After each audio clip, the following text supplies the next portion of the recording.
같이 기도함으로 새벽 기도 시작합니다.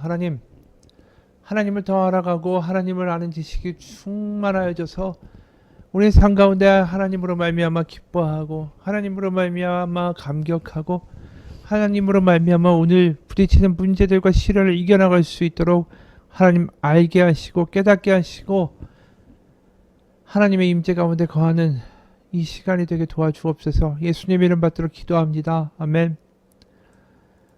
오늘은 여호수아 24장 1절에서 18절까지의 말씀입니다. 여호수아 24장 1절에서 18절까지의 말씀입니다. 여호수아가 이스라엘 모든 지파를 세겜에 모으고 이스라엘 장로들과 그들의 수령들과 재판장들과 관리들을 부르매 그들이 하나님 앞에 나와 선지라.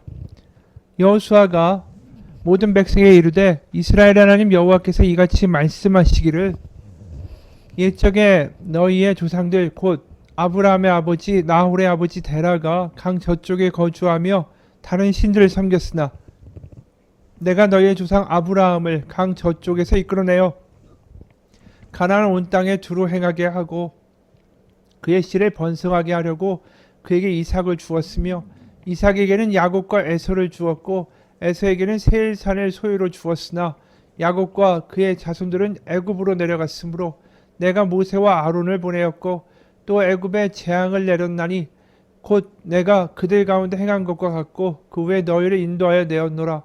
내가 너희의 조상들을 애굽에서 인도하여 내어 바다에 이르게 한즉 애굽 사람들이 병거와 마병을 거느리고 너의 조상들을 홍해까지 쫓아오므로 너의 조상들이 나 여호와께 부르짖기로 내가 너희와 애굽 사람들 사이에 흑암을 두고 바다를 이끌어 그들을 덮었나니 내가 애굽에서 행한 일을 너희의 눈이 보았으며 또 너희가 많은 날을 광야에서 거주하였느니라. 내가 또 너희를 인도하여 요단 저쪽에 거주하는 아모리 족속의 땅으로 들어가게 하매 그들이 너희와 싸우기로 내가 그들을 너희 손에 넘겨주매 너희가 그 땅을 점령하였고 나는 그들을 너희 앞에서 멸절시켰으며 또한 모압 왕 십볼의 아들 발락이 일어나 이스라엘과 싸우더니 사람을 보내어 부올의 아들 발람을 불러다가 너희를 저주하게 하려 하였으나 내가 발람을 위해 듣기를 원하지 아니하였으므로 그가 오히려 너희를 축복하였고 나는 너희를 그의 손에서 건져내었으며 너희가 요단을 건너 여리고에 이른즉 여리고 주민들 곧 아모리 족속과 브리스 족속과 가나안 족속과 헷 족속과 기르가스 족속과 히위 족속과 여부스 족속이 너희와 싸우기로 내가 그들을 너희 손에 넘겨 주었으며 내가 왕벌을 너희 앞에 보내어 그 아모리 족속의 두 왕을 너희 앞에서 쫓아내게 하였나니 너희의 칼이나 너희의 활로서 이같이 하는 것이 아니며 내가 또 너희가 수고하지 아니한 땅과 너희가 건설하지 아니한 성읍들을 너희에게 주었더니 너희가 그 가운데 거주하며 너희는 또 너희가 심지 아니한 포도원과 감람원의 열매를 먹는다 하셨느니라. 그러므로 이제는 여호와를 경외하며 온전함과 진실함으로 그를 섬기라. 너의 조상들이 강 저쪽과 애굽에서 섬기던 신들을 치워버리고 여호와만 섬기라. 만일 여호와를 섬기는 것이 너에게 좋지 않게 보이거든 너희 조상들이 강 저쪽에서 섬기던 신들이든지 또는 너희가 거주하는 땅에 있는 아모리 족속의 신들이든지 너희가 섬길 자를 오늘 택하라. 오직 나와 내 집은 여호와를 섬기겠노라 하니 백성이 대답하여 이르되 우리가 결단코 여호와를 버리고 다른 신들을 섬기기를 하지 아니하오리니 이는 우리 하나님 여호와께서 친히 우리와 우리 조상들을 인도하여 애굽 땅 종되었던 집에서 올라오게 하시고 우리 목전에서 그 큰 이적들을 행하시고 우리가 행한 모든 길과 우리가 지나온 모든 백성들 중에서 우리를 보호하셨음이며 여호와께서 또 모든 백성들과 이 땅에 거주하던 아모리 족속을 우리 앞에서 쫓아내셨음이라. 그러므로 우리도 여호와를 섬기리니 그는 우리 하나님 이신이다 하니라. 아멘. 이제 여호수아가 하나님과 바로 이 이스라엘 백성이 어떤 관계였는가, 어떻게 하나님이 이 이스라엘 민족을 시작하셨고 애굽에서 꺼내 오셨고 또 어떻게 오늘까지 승리하게 하셨는가, 이 구약의 역사들을 쫙 다 나열하고 있죠. 여호수아가 이렇게 말하고 어떻게 시작했고 아브라함부터 오늘날 우리가 어떻게 여기까지 왔는가를 다 이야기하자 16절부터 또 18절에 백성들은 이렇게 대답합니다. 백성이 대답하여르되 우리가 결탄코 여호와를 버리고 다른 신들을 섬기기를 하지 아니하오리니 18절에 그러므로 우리도 여호와를 섬기리니 그는 우리 하나님이심이니이다 하니라. 결국 하나님은 우리의 하나님이 되고 우리 하나님의 백성이 된다. 그 전형적으로 시내산에서 언약 맹세를 하면서 말했던 그 이야기가 다시 한번 출애굽 2세대 입술에서 고백되는 거죠. 그러니까 시내산에서 있었던 일을 다시 한번 그 아들 자녀 세대인 2세대가 다시 한번 가나안 땅에서 그 언약의 장면을 재현하고 있는 겁니다. 그것도 세겜에서. 이미 앞서 얘기한 대로 시내산에서 언약 체결을 할 때 이런 장면이 있었죠. 출애굽기 24장 4절부터 8절까지의 말씀입니다. 출애굽기 24장 4절에서 8절까지의 말씀이에요. 모세가 여호와의 모든 말씀을 기록하고 이른 아침에 일어나 산 아래에 제단을 쌓고 이스라엘 12지파대로 12기둥을 세우고 이스라엘 자손의 청년들을 보내어 여호와께 소로 번제와 화목제를 드리게 하고 모세가 피를 가지고 반은 여러 양푼에 담고 반은 제단에 뿌리고 언약서를 가져다가 백성에게 낭독하여 듣게 하니 그들이 이르되 여호와의 모든 말씀을 우리가 준행하리이다. 모세가 그 피를 가지고 백성들에게 뿌리며 이르되 이는 여호와께서 이 모든 말씀에 대하여 너희와 세우신 언약의 피니라. 그러니까 그 언약의 말씀을 쫙 읽고 우리가 그 말씀을 준행하겠습니다. 우리 하나님의 백성입니다. 그러면서 그 언약의 피를 그들에게 직접 뿌렸던 사건이 시내산의 언약 체결의 모습이었던 거죠. 그리고 오늘 이제 보는 본문 이전에 여호수아 보게 되면 여호수아 8장에 이들이 이제 가나안에 직접 들어가지 않습니까? 출애굽 2세대가. 그때 갔을 때 모세가 너희가 가나안에 가면 이걸 해야 된다라고 했던 게 뭐냐 하면 그 가나안에 있는 두 산에 올라가서 거기서 하나님의 언약의 말씀 그리심산과 에볼산에 올라가서 한쪽에서는 축복의 말씀을 한쪽에서는 저주의 말씀을 낭독하고 거기에 아멘이라고 대답하라. 다시 한번 출애굽 2세대가 언약 체결의 장면을 다시 한번 재현했던 게 여호수아 8장에 나와 있는 내용이죠. 그리고 이제 거기서부터 또 수십 년이 흐른 거예요. 이제는 거의 출애굽 2세대가 저물고 이제 정말로 본격적인 가나안 1세대가 되는 거죠. 가나안에서 태어나고 가나안에서 성장한 세대가 주역이 될 때 여호수아가 자기가 운명을 앞두고 다시 한번 또다시 언약에 대한 이야기를 하고 갱신하는 거예요. 그래서 우리의 과거 역사를 쫙 들려주고 그러면서 다시 하나님은 우리 하나님이고 우리는 하나님의 백성이다라는 것을 다시 그들의 입술 가운데 고백하는 일을 갖는 거죠. 이게 세겜에서 다시 한번 언약을 갱신하는 장면이에요. 근데 사실 세겜이라는 것이 굉장히 의미심장한 게 아브라함이 이제 가나안으로 와가지고 제일 먼저 세겜에다가 단을 쌓고 하나님께 제사를 드렸던 곳이고 야곱이 창세기 35장을 보면 이방 신상을 다 묻고 이제 하나님밖에 없습니다라고 이제 온전하게 하나님에 대한 신앙을 고백했던 곳이 세겜이고 또 요셉의 뼈를 묻은 곳도 세겜이고 그래서 여러 가지 의미가 있는 곳이에요. 이곳이. 그래서 이 과거 역사들이 다 어떻게 보면 응축되어 있는 이곳에서 다시 한번 아브라함부터 지금 자신들의 세대까지 이르는 그 하나님의 은혜를 다시 한번 기억하면서 이 조상들의 하나님, 은혜의 하나님, 바로 나의 하나님, 우리의 하나님, 지금도 살아계신 하나님, 그 하나님만이 우리의 하나님이십니다를 고백하는 그 언약의 고백의 장면이 되는 거죠. 그래서 오늘 이미 이야기한 대로 2절에 옛적의 너의 조상들 곧 아브라함의 아버지 나홀의 아버지 데라가 강 저쪽에 거주하여 다른 신들을 섬겼으나 이게 처음 창세기의 시작 이야기 아닙니까? 아브라함의 이야기. 아브라함이 갈대아 우르를 떠나서 이 세겜에 도착할 때 바로 그 처음의 시작이 이거죠. 또 야곱도 메소포타미아 지역에서 외삼촌 나홀의 집에서 20년 동안의 타향살이를 마치고 가나안으로 들어오죠. 그러면서 그가 했던 행동 중에 하나가 세겜에서 아마 아까 얘기한 대로 모든 이방 신들의 신상을 창세기 35장에서 세겜의 근처에 상수리 아래에 다 묻어버리는 거죠. 그러니까 세겜은 항상 이렇게 새로운 출발의 시작을 의미하는 곳이었다라는 거예요. 이미 말한 것처럼 아브라함이 이방 신상을 버리고 하나님만 믿으면서 들어와서 가나안에서 결단하고 제단을 쌓았던 곳 세겜.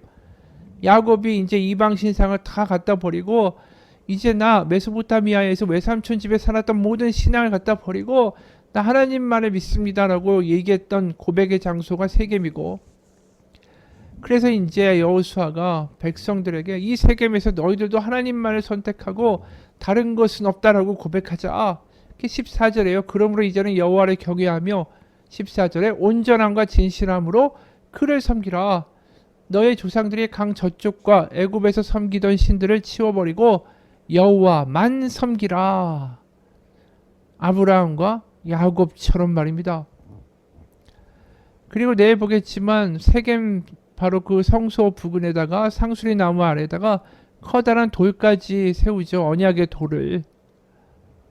그게 이제 26절이에요. 여호수아가 이 모든 말씀을 하나님의 율법책에 기록하고 큰 돌을 가져다가 거기 여호와의 성소 곁에 있는 상수리 나무 아래에 세우고. 그러니까 맨 처음에 이제 언약궤가 실로에 있다가 지금 세겜에 있는 거죠. 오늘 우리가 이 본문을 보면서 뭘 느끼게 됩니까? 신앙이라는 것이 과거에 머물러 있는 하나님이 아니라 과거의 역사부터 시작해서 바로 오늘까지 동일한 하나님, 똑같이 은혜를 베푸신 하나님, 그래서 우리를 끝까지 그 어려운 그 환경 가운데서 때로는 흔들리는 믿음 가운데서 버리시지 아니하고 신실함으로 끝까지 이끌어 오신 하나님, 그 하나님을 이야기한다는 게 결국 그런 하나님을 알면 그런 하나님 앞에 하나님의 백성이 되겠습니다. 하나님 은혜입니다라고 고백할 수밖에 없는 거죠. 항상 이 율법이나 하나님이 어떻게 살라고 이야기하실 때는 이렇게 살아야 돼, 이렇게 살지 않으면 너희가 벌받고 죽을 거야, 이런 식의 이야기를 하시는 것이 아니라 항상 하나님이 어떻게 이끌어 오셨는가, 하나님이 얼마나 참으셨는가, 하나님이 얼마나 은혜를 베푸셨는가, 그런 이야기들을 먼저 하죠. 그러면서 우리가 그 사랑을 알게 되면 여전히 우리가 하나님 앞에 백성으로 머물며 살겠다라는 이 결단의 고백이 나올 수밖에 없는 거 아닙니까? 그런데도 오늘 이제 본문을 보다 보면 거기에 한편으로는 또 의미심장한 이야기가 하나 있어요. 걱정되는 말이 뭐냐 하면 이 우상 숭배에 대한 이야기죠. 14절에 이미 여호와만 섬기라 이야기하지만 그 앞에 이런 이야기가 참 의미심장해요. 너희 조상들이 강 저쪽과 애굽에서 섬기던 신들을 치워버리고. 그러니까 지금 여호수아가 살아있는 이 시기에 이 이스라엘 백성 가운데 우상 숭배를 하는 것들이 아직 남아있다라는 거죠. 애굽에서 가져왔던 신도 있고 또 그 바알 신이나 그 요단강 건너편에서 그들이 그 지역의 신을 또 숭배하게 되는 그러한 풍습도 아직도 남아 있었다라는 거예요. 바알 부월, 바로 강 저쪽에서 있었던 사건이죠.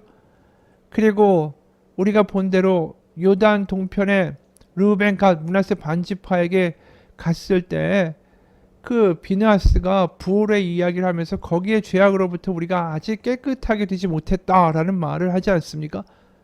그러니까 지금 여호수아가 하는 이야기에도 그렇고 비느하스의 이야기에도 그렇고 이제 하나님밖에 없는데 아직 그들 중에 우상 숭배하는 사람들이 남아 있었다라는 이야기죠. 참 안타까운 이야기 아닙니까? 그래서 실제로 그 계속해서 아브라함도 이제 세겜에서 상수리 나무에서 이제 결단했다. 우상 숭배를 했던 나홀의 아버지 데라와 달리 그들은 다른 신을 섬겼지만 이제는 새롭게 하나님만을 섬겼다. 이렇게 이야기하는 거죠. 그리고 14, 15절에 보면은 이미 말한 대로 너희 조상들이 강 저쪽과 애굽에서 섬기던 신들을 치워버리라 라는 이야기는 그 야곱이 세겜에서 모든 그 신들을 갖다 버린 것처럼 너희들도 이제 신들을 버려야 된다. 우상 숭배를 버려야 된다. 이 이야기를 지금 계속해서 하는 거죠. 그러니까 그 야곱이나 또 아브라함의 경우를 들어가면서 이게 뭐 애굽에서 섬겼던 태양신, 바알신, 또 뭐 메소포타미아에서 했었던 달의 신, 뭐 여러 가지 신들이겠죠. 아세라도 있을 거고. 그래서 하나님만을 선택해야 된다는 이야기를 지금 하고 있는 거예요. 하나님의 은혜를 이야기하고 믿음의 조상들이 했던 결단을 다시 한번 반복하면서 여호와만 섬겨라. 또 15절에 보면 너희가 섬길 자를 오늘 택하라. 오직 나와 내 집은 여호와를 섬기겠노라. 여러분 참 안타까운 일 아닙니까? 하나님의 은혜를 이렇게 한참 이야기하고 또 하나님의 은혜로 오직 여호와 덕분에 우리가 이 전쟁을 이겼다. 우리가 아무것도 아닌데 이렇게 승리하고 가나안에 정착할 수 있었다. 이 놀라운 이야기를 하는 와중에도 우상 숭배에 대한 염려가 뜨문뜨문 드러난다는 게 무서운 이야기죠. 그리고 이스라엘 백성 가운데 여전히 여호와도 섬기지만 우상 숭배도 하고 있는 인간들이 있었다라는 것 자체가 놀라운 이야기죠. 그만큼 우상 숭배가 무서운 거예요. 우리도 마찬가지입니다. 하나님을 믿지만 순간순간 우리한테도 우상 숭배 욕구들이 떠오릅니다. 왜냐면 그 우상들이 지금 내가 가지고 있는 당면한 문제들을 바로바로 해결해 줄 것 같거든요. 우리는 무언가를 붙잡지 않으면 계속 불안한 존재 아닙니까? 그러니까 하나님을 믿든지 아니면 돈을 붙들든지 사람을 붙들든지 뭔가를 쥐어야만 불안한 게 사라지는 존재들이에요. 그런데 지금 이 이스라엘 백성을 보십시오. 이들이 결국 믿는 건 뭐냐면 하나님만 믿는 게 아니라 하나님도 믿고 지금 눈에 보이는 것을 해결해 줄 수 있는 바알도 믿고 돈도 믿고 뭣도 믿고 여러 가지를 다 믿고 있는 모습이라는 거죠. 그러니까 계속 여호와만 선택해라. 여호와만 섬기리라. 그렇게 얘기하는 거 아니겠습니까? 우리가 하나님을 믿지만 우상 숭배에서 자유롭지 못하다라는 것을 오늘 본문을 보면서 보게 되는 거죠. 우상 숭배가 그렇게 무섭다라는 걸. 어느 책에서 나온 글입니다. 우리는 섬길 수 있는 무언가를 꼭 찾으려고 한다. 혹은 섬길 수 있는 누군가를 꼭 찾으려고 한다. 오늘 우리 문화에서 성취라는 게 매우 강력하고 매력적인 우상이 되고 있다는 것은 놀랄 일이 아니다.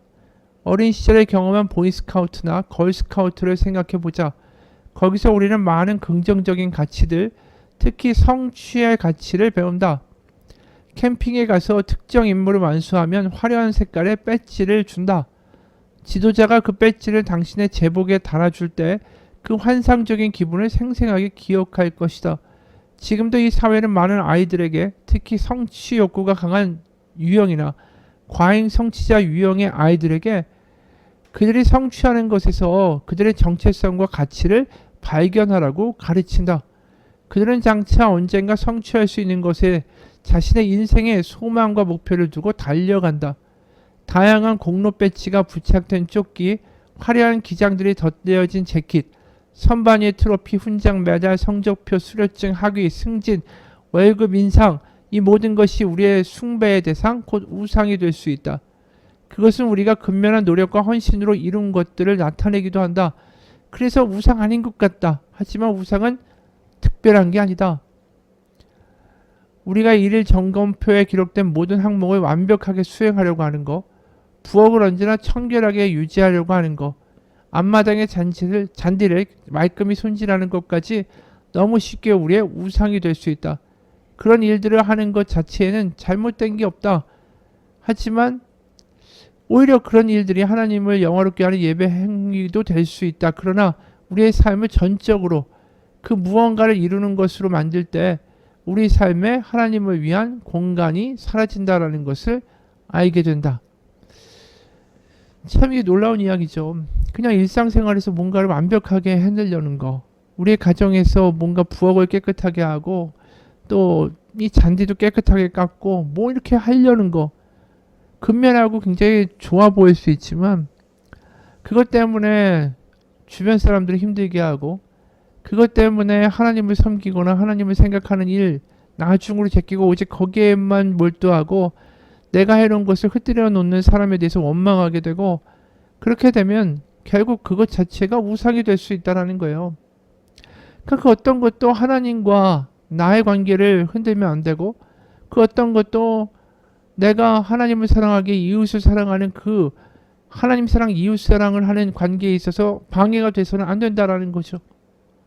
내가 하나님 사랑, 이웃 사랑하는데 모든 것에 걸림돌이 되는 것이 우상이다라고 말하는 거예요. 여러분, 뭘 꼭 해야 되고, 뭐가 꼭 돼야 되고, 이것만 이렇게 돼야 되고, 그렇게 되는 순간에 이건 절대적으로 필요하다고 생각되는 순간에 그것은 우리의 우상이 됩니다. 하나님 때문에 포기할 수 없고 하나님이 말씀하시면 놓을 수 있습니다라고 말할 수 없는 거, 이것만 안 됩니다. 그래서 유난히 그것만 관련되거나 그 일이 터지거나 아니면 내가 원하는 어떤 상태에서 벗어나게 되면 더 흥분하고 분노하고 너무나도 그것 때문에 민감해지고 잠도 못 자고 그런다면 거기에 우상이 있는 거죠. 마귀나 사탄이 가장 갖고 놀기 좋은 게 바로 그 지점 아닙니까? 그 사람의 약점. 남에게 줄 수도 없고 용서도 안 되고 포기할 수도 없고, 그렇게 되면 그것은 내가 그것을 소유한 게 아니라 그게 나를 소유하고 있는 거죠. 내 존재를 막 들었다 놨다 할 수 있고, 나를 흔들어 버리고, 나를 잠 못 자게 하고, 나를 분노하게 하고, 그거 없으면 안 될 것 같고, 그런 그것이 우상입니다. 우상 숭배는 우리가 고대 사회에서 보는 어떤 신상이나 어떤 물건이나 이런 게 아닙니다. 우리가 이거 없으면 안 된다고 벌벌 떨고 거기에 모든 것을 쏟아붓고, 그것이 성공이 될 수도 있고 사람이 될 수도 있고 그게 어떤 일이 될 수도 있고 돈이 될 수도 있고 아끼는 물건일 수도 있고, 내가 그것 때문에 분노하고 잠 못 자고 흥분하고 안달복달하고 있다면 그것으로부터 자유케 될 수 있는 것은 하나님만을 우리가 섬기게 될 때 가능합니다. 오늘 그 이야기하는 거예요. 여호수아는 이제 하나님만 보십시오. 하나님만으로 기뻐하고 하나님만으로 포기할 수 있고 놓아볼 수 있고 내려놓을 수 있게 되십시오. 그런 사람이 되십시오. 우상을 이겨내십시오. 같이 기도하겠습니다. 하나님, 우상은 먼데 있는 것이 아닙니다. 우리가 놓지 못하는 것, 내가 흥분하는 것, 내가 너무나도 아끼는 것, 내가 남에게 줄 수 없는 것, 내가 포기할 수 없는 것, 그 모든 것이 우상입니다. 그것을 위해서 나는 모든 것을 다 바쳤고, 그걸 위해서 거짓말도 했고, 그걸 위해서 얼굴색을 숨기고 좋은 척했고 위선을 떨었고, 그 모든 것들이 우리에게 우상입니다. 그 우상으로부터 다시 한번 하나님으로 돌아서는 회개, 하나님만으로 만족하기에 그것들을 놓고 포기할 수 있는 것, 그곳에서 자유가 있고 그곳에서 하나님이 주시는 축복이 있고 하나님이 이루시는 새로운 미래가 열릴 거라고 믿습니다. 우상으로부터 자유케 되는 역사가 있게 하여 주옵소서. 예수님의 이름 받들어 기도합니다. 아멘.